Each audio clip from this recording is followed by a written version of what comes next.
Ele é a imagem do Deus invisível. Ele é Senhor sobre a criação,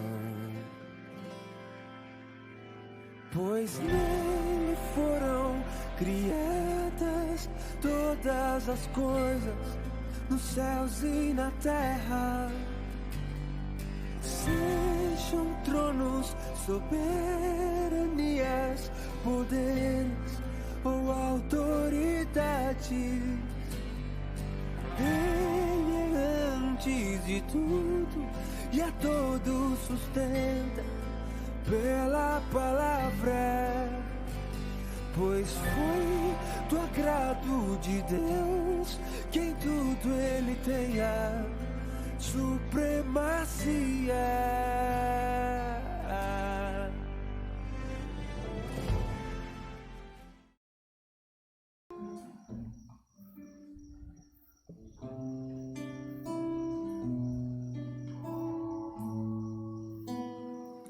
Boa noite, saúde aos amados irmãos na graça e na paz do Senhor. Gostaria de convidar os irmãos para juntos estarmos fazendo uma oração, agradecendo ao nosso Deus por tudo o que tens feito, amém? Grandioso Deus e eterno Pai, nós queremos te agradecer, Senhor, por essa oportunidade, ó Pai, que tu nos dá, Senhor, de cada dia aprender mais de ti, ó Pai, de estar te buscando, Senhor, através da tua palavra. Ó Deus, nós queremos te pedir, Senhor, que o Senhor possa, Senhor, intervir aqui nesse lugar essa noite, Senhor, e que tudo venha acontecer para a tua honra e a tua glória. Assim seja, Senhor, no nome de Jesus, amém. Gostaria de convidar os irmãos para abrir as vossas Bíblias no livro dos Salmos, capítulo 23, para juntos compartilharmos da palavra de Deus. Que a mesma diz: o Senhor é o meu pastor, nada me faltará. Ele me faz repousar em pastos verdejantes, leva-me para junto das águas de descanso, refrigera a minha alma, guia-me pelas veredas da justiça por amor do seu nome. Ainda que eu ande pelo vale da sombra da morte, não temerei mal nenhum, porque tu estás comigo. O teu bordão e o teu cajado me consolam. Prepara-me uma mesa na presença dos meus adversários. Unge minha cabeça com óleo, o meu cálice transborda. Bondade e misericórdia certamente me seguirão todos os dias da minha vida, e habitarei na casa do Senhor para todo sempre. Amém?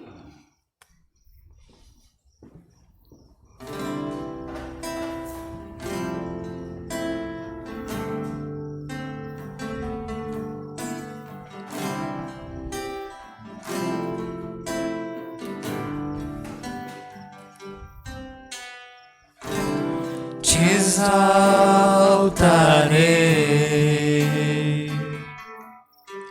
mesmo em tempestade,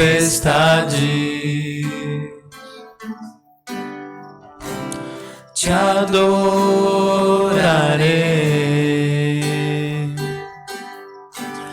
mesmo em meio à dor. Te louvarei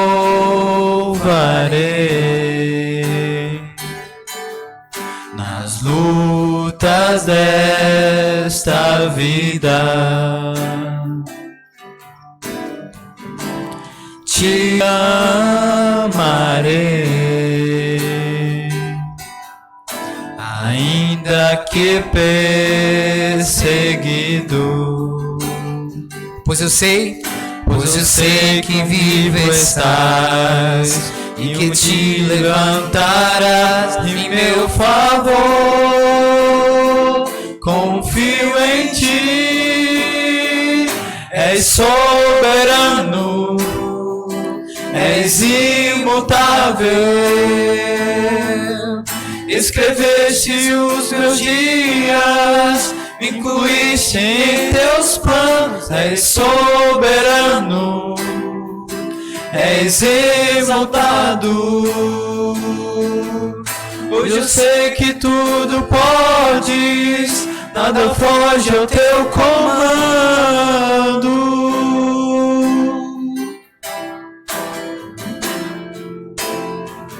Te exaltarei, te exaltarei, mesmo em tempestade. Te adorarei,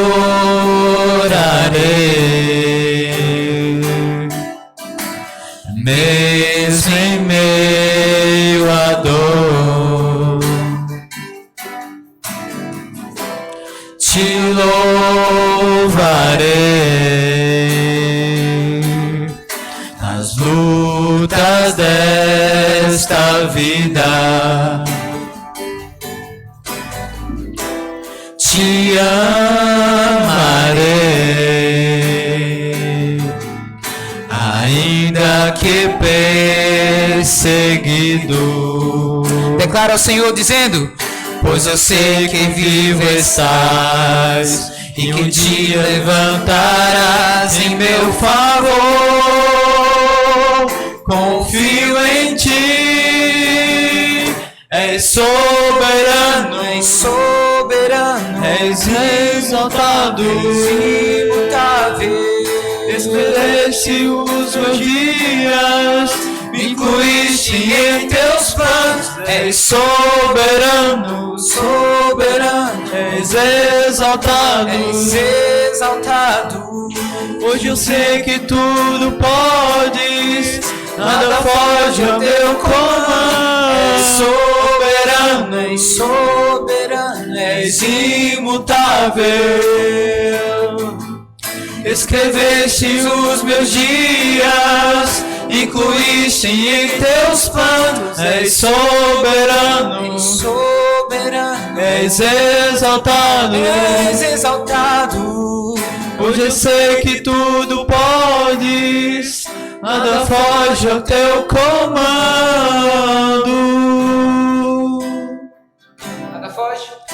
Nada foge ao teu comando.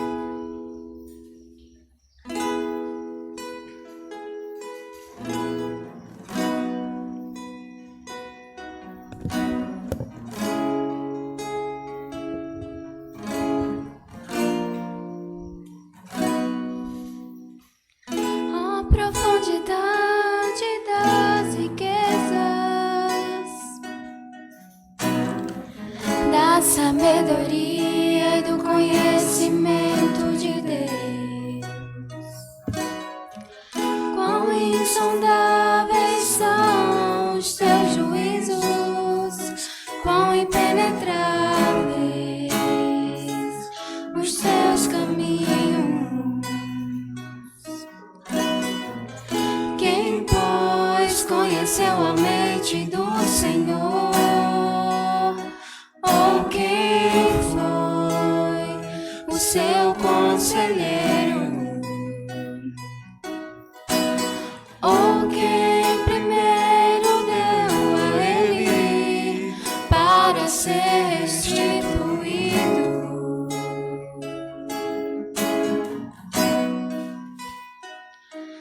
Porque dele, por meio dele, para ele são todas as coisas.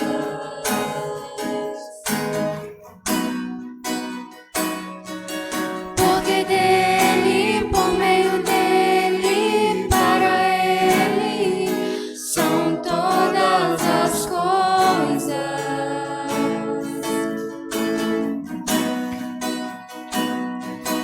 Nunca foi sobre nós, nem sobre o que podemos fazer. É tudo sobre você, tudo para o Senhor Jesus. Nunca foi sobre nós, nem sobre o que podemos fazer. É tudo sobre o Senhor, tudo para o Senhor Jesus. E quem sou eu? E o que eu tenho para te oferecer? É tudo sobre o Senhor, tudo para o Senhor Jesus. E quem sou eu? E o que eu tenho para te oferecer? É tudo sobre o Senhor, tudo para o Senhor Jesus. Eu descobri que sem ti eu nada posso fazer. É tudo sobre o Senhor, tudo para o Senhor Jesus. Eu descobri que sem ti eu nada posso fazer. É tudo sobre o Senhor, tudo para o Senhor Jesus. O Senhor é santo, santo, santo.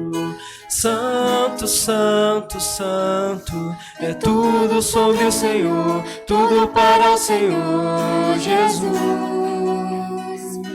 O Senhor é santo, santo, santo.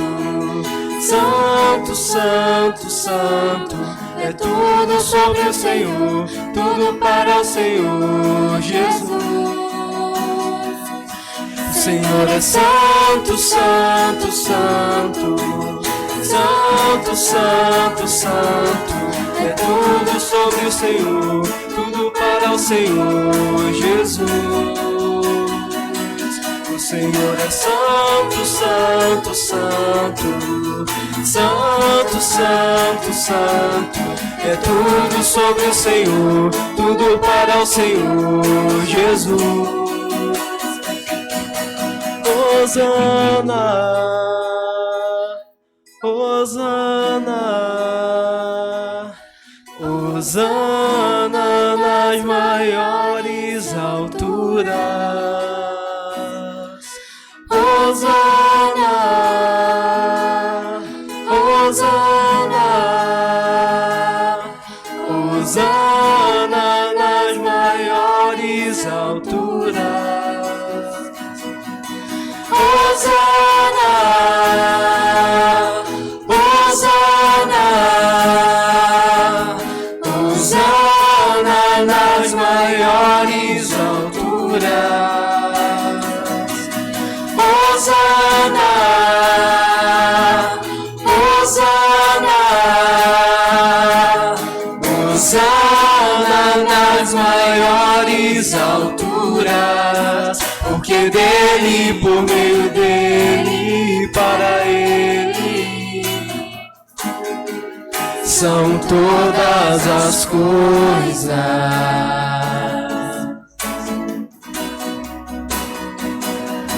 Porque dele, por meio dele, para ele são todas as coisas.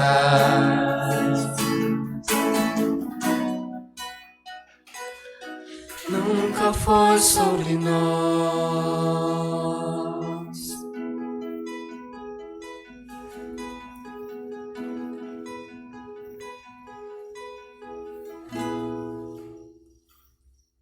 Nesta noite, no nosso culto de oração e de estudo, nós queremos estar orando também pelo nosso país, pelo nosso Brasil, pela nossa cidade.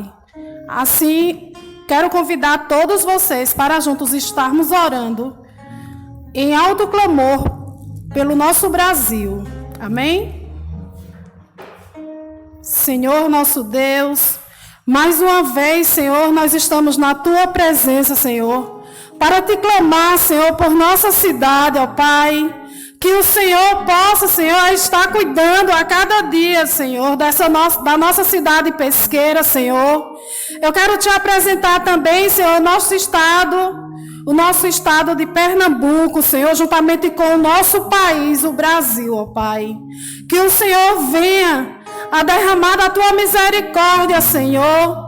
Que o Senhor venha a cuidar, Senhor, como vem cuidando, ó Pai, de cada um, Senhor. E que o Senhor possa estar, Senhor, a nos guiar, ó Pai, a cada dia, Deus.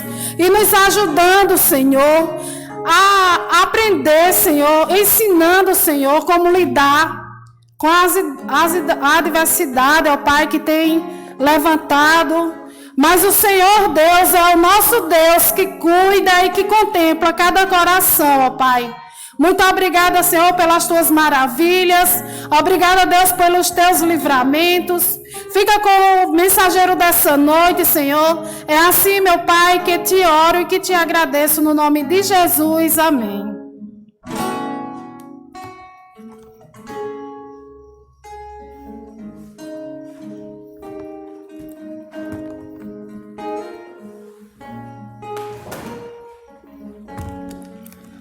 Boa noite a todos que nos acompanham pelo nosso canal do YouTube ou pela nossa página do Facebook. Que a graça e a paz do nosso Senhor Jesus estejam com cada um de vocês nesta noite ou em qualquer outra hora que vocês assistam. Hoje eu estarei dando início, propriamente dizendo, a nossa exposição na Carta de Colossenses.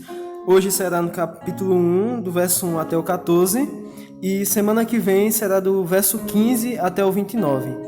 Semana passada nós tivemos o contexto histórico com o pastor, então eu recomendo que vocês assistam após terminar esse culto, porque vocês vão se inteirar do que está acontecendo, né, com a igreja de Colossos quando Paulo envia essa carta. Então vamos ler. Paulo, apóstolo de Cristo Jesus, por vontade de Deus, e o irmão Timóteo, aos santos e fiéis irmãos em Cristo que se encontram em Colossos, graça e paz a vós outros, da parte de Deus, nosso Pai. Damos graças a Deus, Pai de nosso Senhor Jesus Cristo, quando oramos por vós, desde que ouvimos da vossa fé em Cristo Jesus e do amor que tendes para com todos os santos, por causa da esperança que vos está preservada nos céus, da qual antes ouvistes pela palavra do Evangelho que chegou até vós. Como também em todo o mundo está crescendo fruto, produzindo fruto e crescendo. Tal acontece entre vós, desde o dia em que ouvistes e entendestes a graça de Deus na verdade, segundo fostes instruídos por Epáfras, nosso amado conservo, e quanto a vós, outros, fiel ministro de Cristo, o qual também nos relatou do amor no Espírito que vocês têm. Por esta razão, também nós, desde que ouvimos, não cessamos de orar por vós e de pedir que transbordei do pleno conhecimento da sua vontade em toda a sabedoria e entendimento espiritual, a fim de viverdes de modo digno do Senhor, para o seu inteiro agrado, frutificando em toda boa obra e crescendo no pleno conhecimento de Deus, sendo fortalecidos com todo o poder, segundo a força da sua glória, em toda a perseverança e longanimidade, com alegria, dando graças ao Pai, que vos fez idôneos à parte que vos cabe da herança dos santos na luz.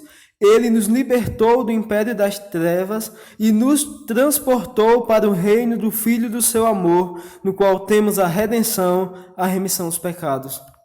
Oremos ao nosso Deus, pedindo que Ele ilumine nossas mentes para entendermos a sua palavra. Senhor, nosso amado Deus e Pai, nós te agradecemos porque Tu nos possibilita, Senhor, ouvir e aprender mais a respeito da Tua palavra. Nós imploramos que o Teu Espírito Santo esteja sobre nós, nos iluminando, Deus, e falando através de mim, para que todas as pessoas, Deus, que ouçam essa mensagem, tenham seus corações quebrantados e que o Evangelho possa chegar até eles. Amém. Ó Pai, eu te peço que este estudo possa nos ajudar, Deus, a compreender qual é a Tua vontade para as nossas vidas e o que Tu queres de nós, Deus, por meio da Tua palavra. É assim que eu te oro e te agradeço, em nome de Jesus. Amém. No verso 1, Paulo ele se identifica como autor da carta e também se identifica como apóstolo de Cristo Jesus. E isso pode parecer algo desnecessário na mente de alguns, mas Paulo ele era constantemente questionado por alguns irmãos das igrejas daquela época, porque ele não fazia parte dos 11 apóstolos que estavam com Jesus antes da sua morte e ressurreição, nem de Matias, que foi escolhido pelos 11 antes do Pentecostes. Então, Paulo ele está falando, após a declaração dele ser apóstolo de Jesus Cristo, que essa autoridade foi dada a ele por vontade de Deus. Ou seja, não foi ele que atribuiu esse título a si mesmo, nem foi resultado da escolha de outros homens, mas foi a soberana vontade de Deus que o incentivou, que o chamou, que o predestinou para ser apóstolo e o retirou de um contexto de perseguidor, o colocando em um contexto de ministro do Evangelho de Cristo. Aquilo que antes era motivo para ele perseguir, agora era a sua maior glória.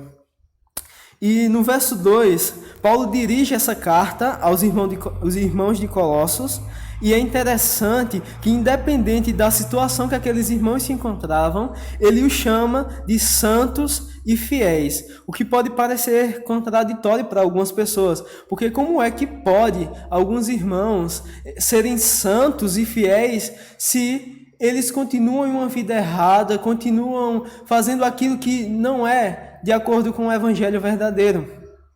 Só que quando Paulo está chamando ele de santos e de fiéis, ele não está se referindo à árdua e contínua tentativa que nós cristãos fazemos de tentar nos parecer com Jesus Cristo.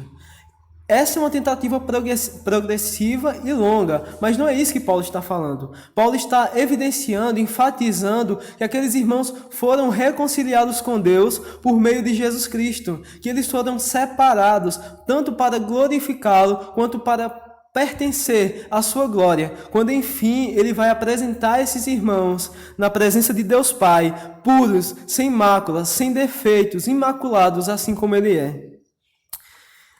No verso 3, Paulo começa a informar aqueles irmãos que aquilo que Epáfras trouxe até eles foi motivo de grande alegria e de louvor a Deus. É claro que no relatório de Epáfras, como nós vimos semana passada, tinham questões que foram ruins, que eram desesperadoras para a situação do Evangelho, mas também haviam motivos bons, positivos que Paulo se alegrou com isso. E é interessante que aqui no verso 3, Paulo ele faz uma mudança de quem Deus é Pai. No verso 2, logo no final, ele falou que Deus é nosso Pai. Só que no verso 3, ele fala Pai de nosso Senhor Jesus Cristo. E essa é uma diferença muito interessante quando a gente está relembrando o contexto dos Colossenses, em que Cristo está sendo negado enquanto Deus, enquanto ser divino. Porque ninguém é filho de Deus como Cristo é filho de Deus. E eu vou explicar melhor isso. Quando a gente se refere a Deus, por exemplo, na oração do Pai Nosso, que foi o próprio Jesus que nos ensinou, nós estamos nos referindo a Ele como aquele que nos criou, ou melhor, como aquele que nos adotou por meio de Jesus Cristo. Só que quando Jesus se refere a Deus como sendo o Pai dele, está se referindo àquele a quem Ele gerou. E essa diferença entre criado e gerado, eu vou dar 2 exemplos simples. Quando nós, seres humanos, com toda a nossa engenhosidade, criamos um objeto, por exemplo, as máscaras que as irmãs estão produzindo, esse objeto ele possui uma matéria diferente da de quem criou. O tecido é a matéria da máscara, e nós somos formados de carne, osso, pele, células, enfim.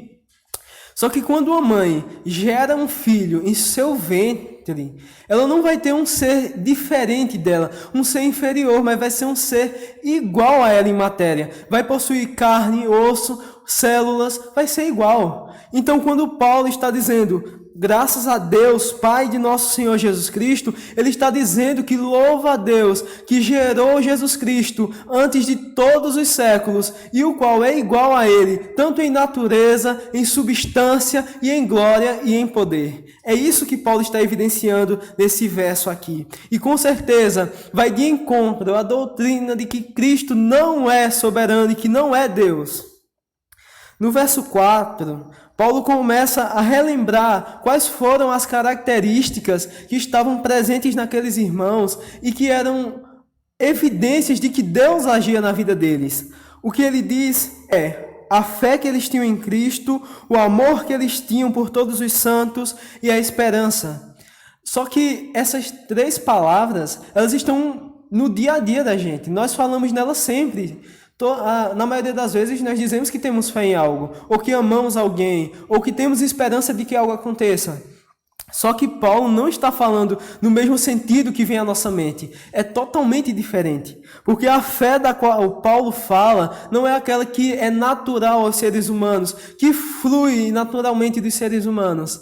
É uma fé que é dada como dom do Espírito Santo, que age nos nossos corações e que nos transformam. E uma vez presente em um crente, essa fé é depositada unicamente na pessoa de Jesus Cristo e em nenhum outro. O amor do qual Paulo fala é um amor diferenciado, porque Paulo está dizendo que aquele amor que é perfeito, aquele amor que é puro, que Deus se agrada, que muitas vezes é traduzido do grego como o amor divino. É este mesmo amor que Deus evidenciou por cada um de nós quando enviou o seu Filho Jesus para redimir aqueles a quem Deus elegeu. Tanto a fé quanto o amor são resultados, são por causa da esperança que está preservada nos céus para todos aqueles que creem em Jesus Cristo. E também, como o amor e a fé, essa esperança que Paulo fala não é igual à nossa. Porque quando nós falamos que temos esperança em algo, há uma dúvida do que aconteça do jeito que a gente espera. A gente diz que tem esperança de que o coronavírus vai passar até o mês que vem, mas a gente sabe que isso talvez não aconteça. É só uma probabilidade, uma esperança, mas que não tem certeza. Só que quando Paulo fala aqui da esperança, na língua grega, ele está se referindo a algo que é uma convicção absoluta, que com certeza vai acontecer. Ou seja, Paulo está dizendo àqueles irmãos que nos céus está preparada para eles uma esperança que não pode ser destruída, que não fica manchada, que não murcha e que está reservada para eles nos céus, como disse o apóstolo Pedro em sua primeira epístola, no capítulo 1, verso 4. E Paulo está falando que aqueles irmãos possuíam essa esperança porque eles ouviram a respeito do Evangelho. Como continua o verso 5. Da qual antes ouviste pela palavra da verdade do Evangelho. Ou seja, não há como uma pessoa ter certeza de algo sem que seja por meio do Evangelho. É por isso que o mundo vive mergulhado em dúvidas, em vãs filosofias, porque eles não têm a certeza que é dada por meio do Evangelho. Enquanto eles não forem iluminados pela luz de Cristo Jesus, eles continuarão a buscar fontes podres, fontes em que suas águas não saciam sua sede. Pois somente por meio do Evangelho, nós, seres humanos, conseguiremos ter a certeza, sem dúvidas, do que há reservado para nós nos céus. E Paulo continua no verso 6, a informar aqueles irmãos que o Evangelho verdadeiro chegou a eles, mas não somente a eles, estava em expansão pelo mundo. O Evangelho de Jesus Cristo estava se fixando em todo o Império Romano. E o interessante é que onde esse Evangelho chegava, era notório os frutos que estavam sendo produzidos, mudanças estavam sendo evidenciadas na vida daqueles irmãos. Aqueles que roubavam, agora trabalhavam e ainda mais restituíam os bens que roubaram àqueles de quem roubou. Aqueles que antes mentiam, agora falavam a verdade. Aqueles que antes eram ricos, egoístas, e que tinham somente os seus bens para si, agora estavam distribuindo com os pobres. Aqueles que antes se opunham ao imperador e às autoridades daquela época, agora eles estavam se submetendo à vontade deles até a morte, nunca renegando sua fé, mas com um coração humilde e puro diante daquelas autoridades, como nos narra toda essa transformação Lucas em Atos dos Apóstolos.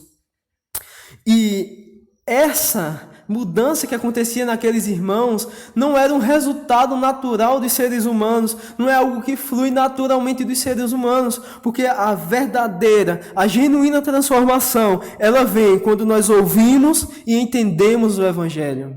Paulo disse que aqueles irmãos, eles estavam sendo transformados porque eles ouviram, ou melhor, porque eles entenderam o Evangelho de Jesus Cristo. E essa é a genuína transformação. Ela vem por meio do Evangelho de Jesus. E se alguns daqueles falsos mestres dissessem àqueles irmãos que Paulo estava confirmando o que eles diziam, não era isso. Porque aqueles irmãos, eles colocavam o entendimento na base da sua vã filosofia. Eles diziam que tinha um grupo seleto de pessoas que recebiam visões e revelações misteriosas e que essas revelações eram a respeito da salvação, a respeito do entendimento de Deus e que isso transformava as suas vidas. Porém, Paulo não está dizendo isso. Nos versos 7 e 8, Paulo destrói qualquer tipo de vanglória dessas pessoas, porque ele diz, segundo fostes instruídos por Epáfras, ou seja, vocês aprenderam o Evangelho. Chegou um homem aí chamado Epáfras, o qual é fiel ministro de Cristo e vos ensinou. Quando vocês estão em uma sala de aula, o professor ele não faz diferença entre quem é rico ou pobre, entre quem é estudado ou quem nunca foi a uma sala de aula. Não fez diferença. Todos aprenderam a respeito do Evangelho, todos de forma igual. O Evangelho foi acessível a todos eles. Não havia motivo para a vanglória. Não havia motivo para aqueles irmãos se achassem superiores. Não havia. Epáfras ensinou a todos igualmente.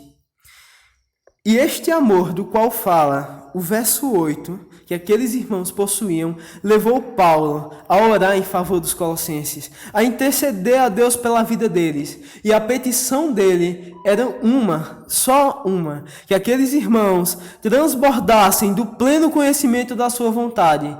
Em outras palavras, que eles conhecessem qual era a vontade de Deus para as suas vidas, de que forma eles poderiam agradar a Deus. E se alguém que está assistindo nesse momento a nossa live perguntar, mas como assim, Diogo?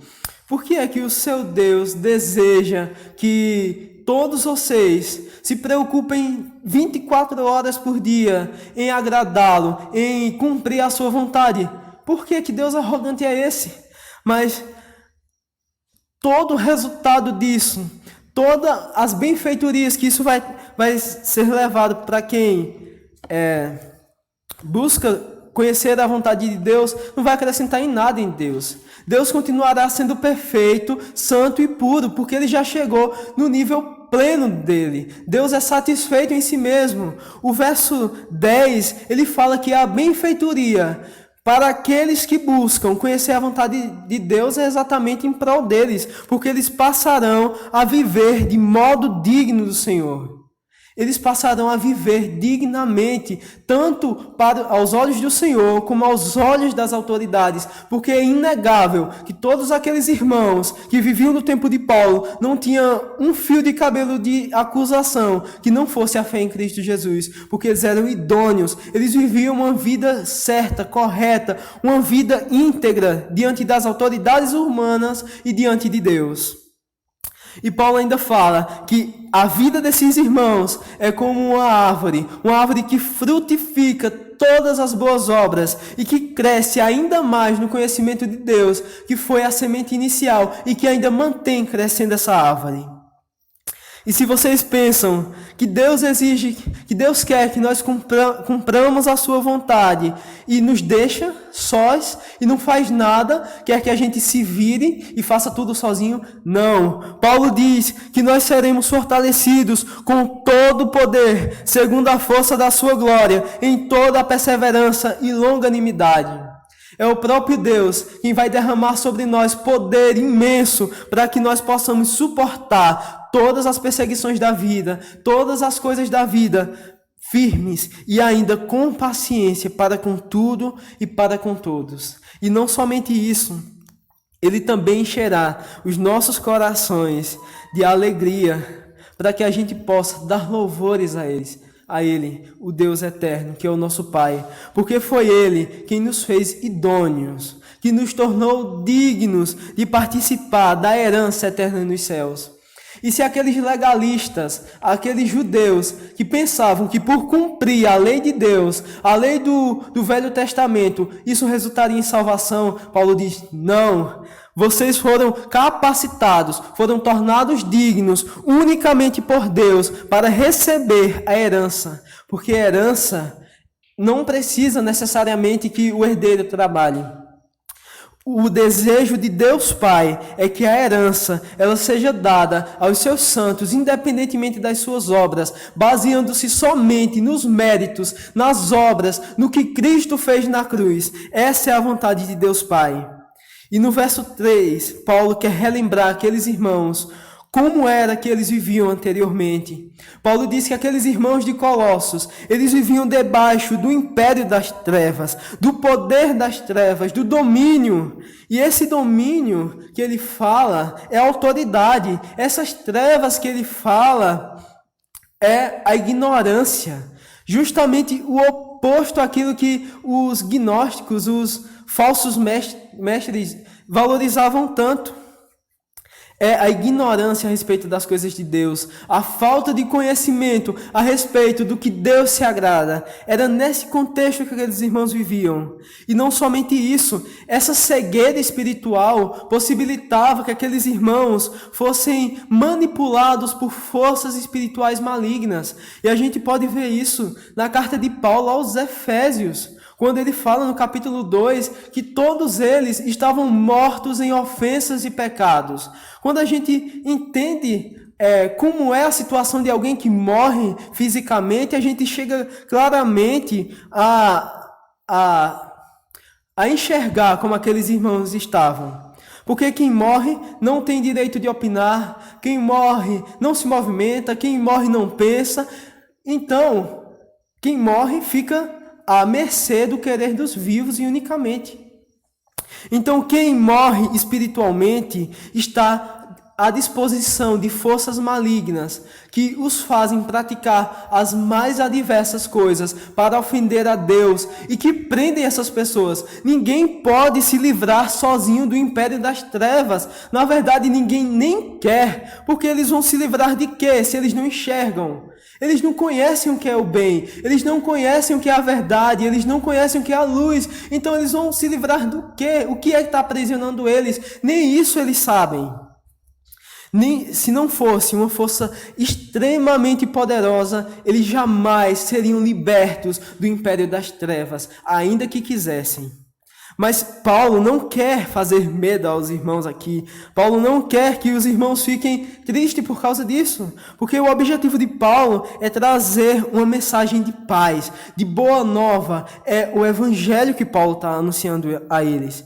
Paulo fala que ele, que é esse Pai que está falando no verso 2, nos libertou do império das trevas. E quando ele fala nos libertou, ele fala muito mais do que só o ato de tornar alguém livre. Ele está falando do ato de atrair para si mesmo. Foi Deus que exerceu poder grandioso comparado àquele que ressuscitou Jesus de entre os mortos e que nos puxou, nos atraiu para si mesmo, para a sua presença. E nós não podemos resistir a isso, porque esse poder foi irresistível e nem as trevas puderam continuar nos prendendo. Ninguém pode resistir ao poder de Deus. E sem a ação desse poder, ninguém jamais poderia ir até Deus. E se vocês pensam, se esses irmãos pensavam que eles viviam ao acaso, que eles viviam soltos por aí para praticar o que aqueles seres malignos praticavam, de forma alguma, Paulo diz, e nos transportou para o reino do Filho do seu amor. Se vocês olharem a história do Brasil a respeito da escravatura, tem um exemplo muito interessante e que cabe nesse texto.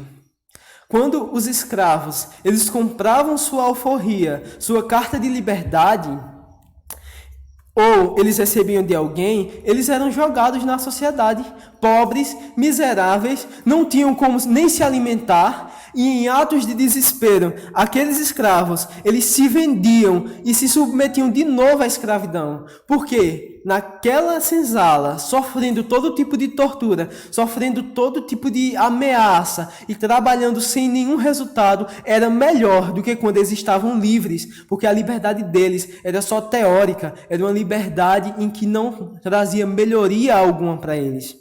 Só que Deus não fez isso conosco. Deus nos colocou debaixo de um novo domínio, que é o reino do Filho, daquele que é gerado no amor de Deus Pai, aquele que tem o seu reino, que reina com justiça, com equidade, com amor, é o reino da plena luz. É nesse Filho que nós temos a redenção. É por meio desse Filho em que o preço de liberdade é pago, como diz no verso 14. O preço de liberdade, a redenção é paga. E é por meio desse Filho que nós temos a remissão dos pecados. Ou seja, aquilo que nós praticávamos quando nós estávamos debaixo do império das trevas foi totalmente apagado. Deus olha para nós e já não enxerga mais. Ele limpou-nos de todos os pecados que cometíamos enquanto estávamos debaixo do império das trevas.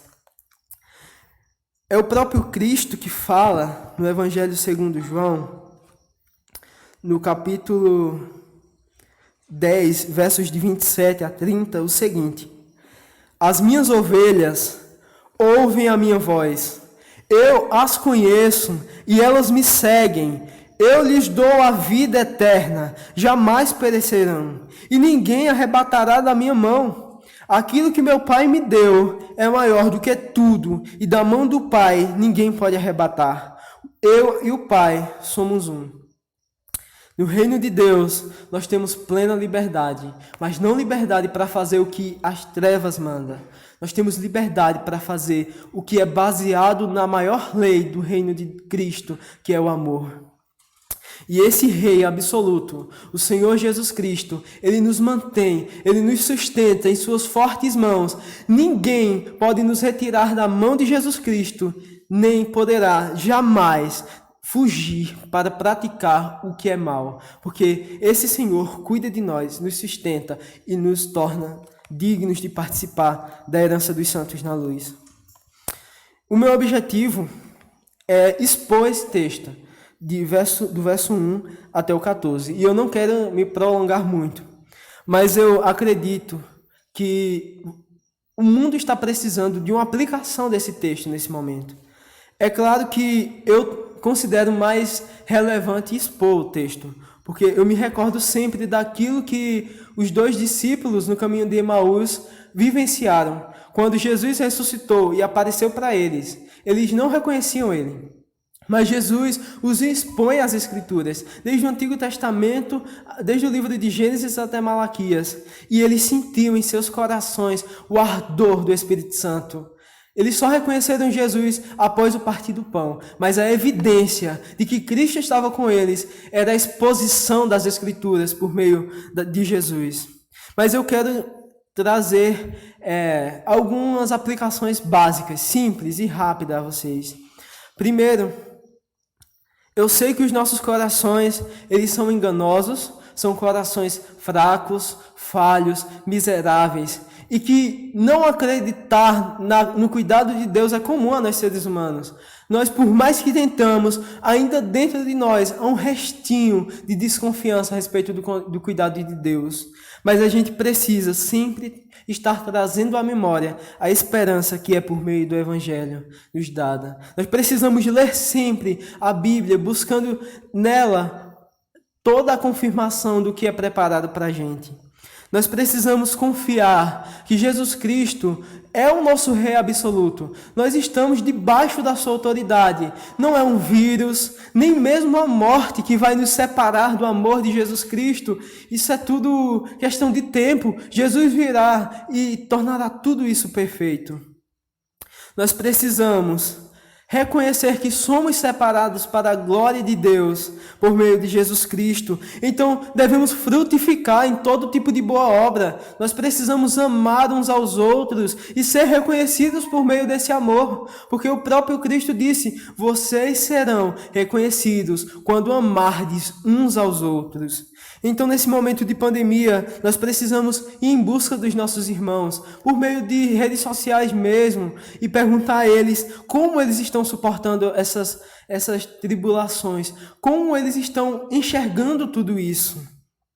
Porque eu sei, os profissionais da psicologia sabem que muitos estão em desespero, estão em pânico com toda essa pandemia. E nós precisamos ser fortaleza para esses irmãos. Nós precisamos os ajudar a vencer essas dificuldades, não somente espirituais, não somente psicológicas, mas também financeiras, se eles precisarem. Nós precisamos não deixar jamais que os nossos irmãos padeçam em necessidade. Sejamos igreja, porque foi para isso que nós somos chamados.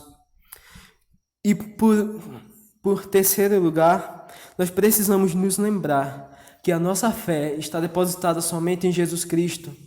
Não nos deixemos enganar, porque esse é um momento oportuno para que surjam pessoas e homens e mulheres e, remédios querendo tirar a nossa esperança que está em Cristo Jesus, querendo tomar o lugar que pertence a Cristo, querendo que os nossos corações sejam idólatras. E do nada a gente se pega idolatrando personalidades. Nós precisamos sempre reafirmar que a nossa fé está somente em Jesus Cristo, porque se a sua fé não está em Jesus Cristo, essa não é a verdadeira fé, essa não é a fé salvífica, essa não é a fé do Espírito Santo, porque a fé do Espírito Santo é dada para ser depositada somente no Senhor Jesus Cristo, como eu falei hoje à noite.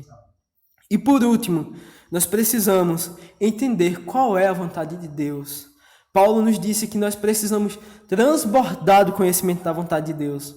A gente precisa parar, ouvir o silêncio e perguntar a Deus: Senhor, o que queres de tua igreja? O que queres de mim durante essa pandemia? O que queres falar a nós durante todo esse momento? Ó Deus, ajuda-me a entender o que é que tu queres de mim durante toda essa perseguição e fortalece-me com todo o poder para que eu possa perseverar e ser longânimo em todas as coisas. Oremos ao nosso Deus, pedindo a Ele que nos ajude a enfrentar esse momento e que a Sua palavra sempre seja motivo de alegria e de ardor em nossos corações. Oremos. Senhor, nosso amado Deus e Pai, nós te rendemos louvores, nós te rendemos graças, porque tu tens feito coisas grandiosas em nossas vidas. Ó Pai, tu nos libertastes de um período de escravidão em que nós não conhecíamos o que é bom, em que nós estávamos debaixo de um jugo de escravidão, Pai, de seres malignos que desejavam que nós sofrêssemos o mesmo que eles, que desejávamos que nós sofrêssemos a tua ira, a tua justiça. Mas tu fosse gracioso e tu nos arrancastes da mão dele por meio de Jesus Cristo. Tu nos libertaste, Senhor. Tu nos deste vida e tu nos transportastes para o reino do teu Filho amado. Por isso te rendemos graças, Senhor. Por isso te glorificamos e te bendizemos por meio deste mesmo Senhor, por meio de Jesus Cristo, em que nós temos a nossa redenção. Ó Pai, ajuda-nos a ser igreja, a vivenciarmos o amor, a fé e a esperança. Não nos deixais ser levados por esse mundo. Não nos deixais, Senhor, sermos atribulados, perdermos a paz do nosso coração. Ajudai-nos, Senhor. É assim que te oro, em nome de Jesus Cristo. Amém. Semana que vem eu estarei terminando a partir do verso 15 até o 29. Recomendo de novo que vocês assistam o que foi ensinado semana passada, porque é a base de tudo isso, é o que incentivou Paulo a escrever aos Colossenses. Então, olhem aí no nosso canal e assistam todo o contexto histórico. E que Deus abençoe vocês. Em nome de Jesus Cristo. Amém.